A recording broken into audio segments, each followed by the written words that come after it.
Let's go, it's the Whity Show. Whity Show. Whity Show. Whity Show. When find no man that ain't got time, shake your head. Get that side check, put it in pockets like it's back. Going downtown. Sanctum is a tower defense title, which usually means there's no story. There is a storyline here in a comic book type form, but it's hardly worth actually paying attention to. Basically, it always comes down to a base is usually under attack and you have to go protect it. That's what it just always boils down to. We don't play tower defense though for story, do we? The gameplay mixes first-person shooting with tower defense gameplay.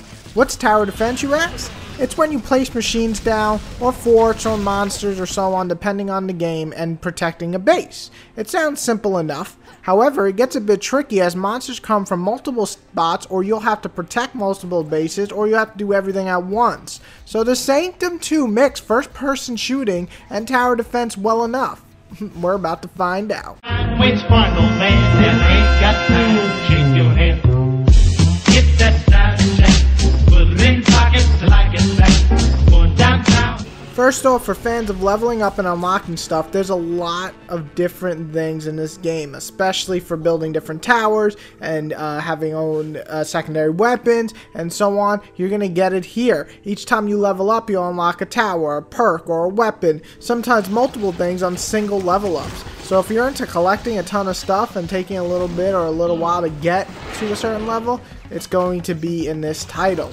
The levels all feel pretty different. There's over 12 of them too, which is nice. I usually get the same 7 maps in multiple tower defense games I play, just with a different color.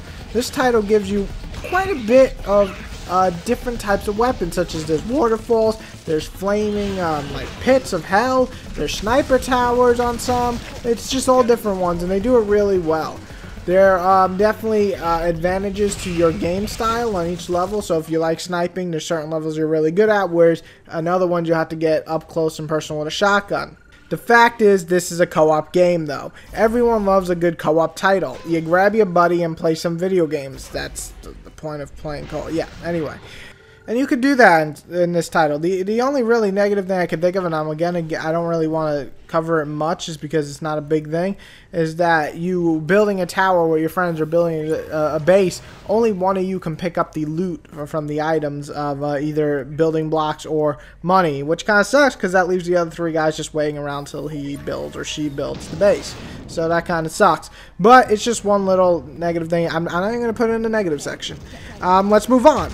Talking about the shooting, it's solid. Sure, sometimes when I shoot and miss, I want to slap the shit out of the game because the reticule's just not working. However, for the most part, when you hit something, it'll actually hit and do some major damage if you get it in a weak point.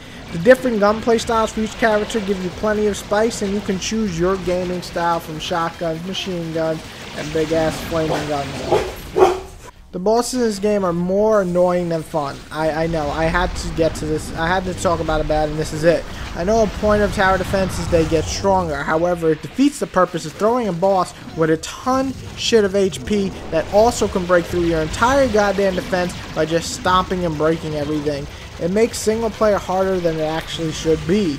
Another thing I find bad is the enemies sometimes will strike you, while sometimes you shoot them, they will run for the core. Other times, they don't. Sometimes it makes sense if you shoot them, other times they come after you for no odd reason across the map. It's just really odd and the AI feels iffy. However, I get it's like I get 2 feet away from them, blast them in the face, and then they go forward without paying attention to me. What the hell is that? It's odd. The only ugly thing I can really think of, it's kind of short. With 16 levels, it's a decent length, but coming from a 20 plus or 30 plus level tower defense game, I can say this is a little less than what I'm used to. However, it's still going to take you longer than most arcade games just based on it being a tower defense title. Wait for no man that ain't got time, shake your head.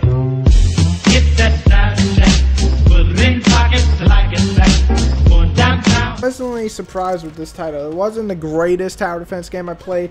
I still think Orcs Must Die is better, and I still had more fun with that other robot game. But this was a very solid title. Like I said, it had some different levels, which is a unique thing to tower defense in my opinion. The best part is it is co-op 4-player. It's a shooting mixed with a tower defense, so it's unique in that sense.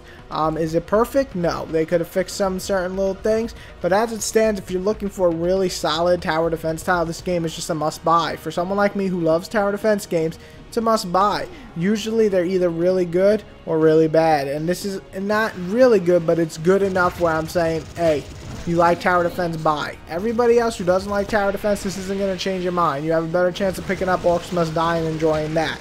So if you like tower defense and you play them a lot, this is definitely worth an addition to your library. My one main question is, why the fuck does the little girl, little itsy bitsy girl, she gotta be maybe 14, she got no titties, why does she have this big fucking gun that's 10 times bigger than her? And then you got the robot dude who has this tiny ass sniper, and he's a fucking like Godzilla sized robot. I mean, I'm questioning that. I don't know if Japanese made that. That would make more sense. Yeah, I know. I'm a fucking racist. Fuck you. I love my Japanese people. If you would like to support my book, easily just go on Amazon.com, type in Exterminators Infected, and either pick the ebook or the paperback and purchase. Thank you very much for the support. It means a lot.